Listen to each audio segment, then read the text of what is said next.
Hey everyone, I want to talk about something important today because it's time to get back to our roots around free expression on Facebook and Instagram.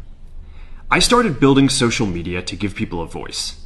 I gave a speech at Georgetown 5 years ago about the importance of protecting free expression, and I still believe this today. But a lot has happened over the last several years. There's been widespread debate about potential harms from online content. Governments and legacy media have pushed to censor more and more.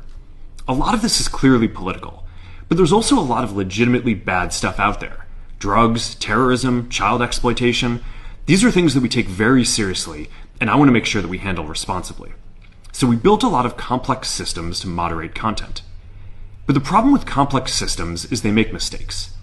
Even if they accidentally censor just 1% of posts, that's millions of people. And we've reached a point where it's just too many mistakes and too much censorship. The recent elections also feel like a cultural tipping point towards once again prioritizing speech. So we're going to get back to our roots and focus on reducing mistakes, simplifying our policies, and restoring free expression on our platforms. More specifically, here's what we're going to do. First, we're going to get rid of fact checkers and replace them with community notes similar to X, starting in the US. After Trump first got elected in 2016, the legacy media wrote non-stop about how misinformation was a threat to democracy. We tried in good faith to address those concerns without becoming the arbiters of truth. But the fact-checkers have just been too politically biased and have destroyed more trust than they've created, especially in the US. So over the next couple of months, we're going to phase in a more comprehensive community notes system. Second, we're going to simplify our content policies and get rid of a bunch of restrictions on topics like immigration and gender that are just out of touch with mainstream discourse. What started as a movement to be more inclusive has increasingly been used to shut down opinions and shut out people with different ideas, and it's gone too far. So I want to make sure that people can share their beliefs and experiences on our platforms. Third, we're changing how we enforce our policies to reduce the mistakes that account for the vast majority of censorship on our platforms. We used to have filters that scanned for any policy violation.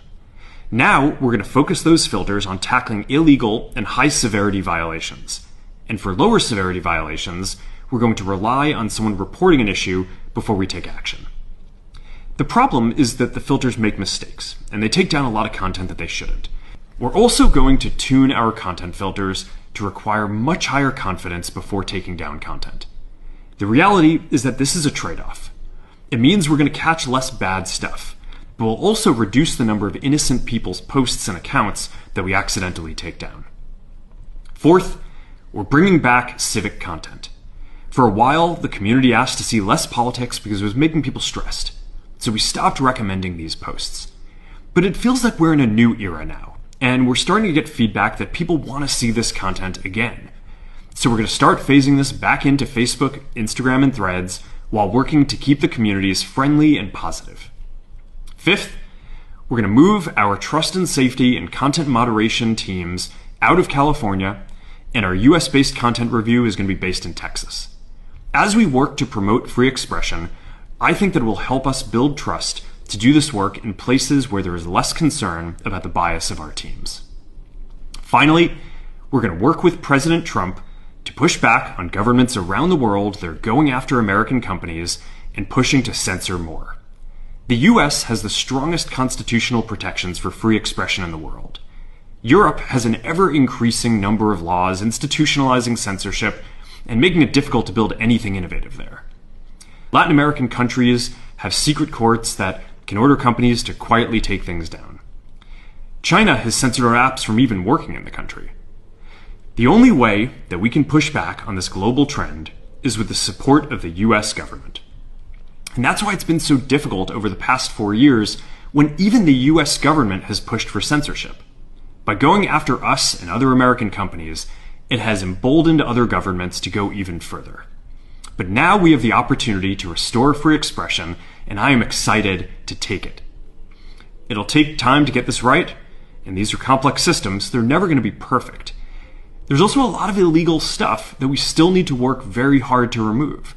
But the bottom line is that after years of having our content moderation work focus primarily on removing content, It is time to focus on reducing mistakes, simplifying our systems, and getting back to our roots about giving people voice.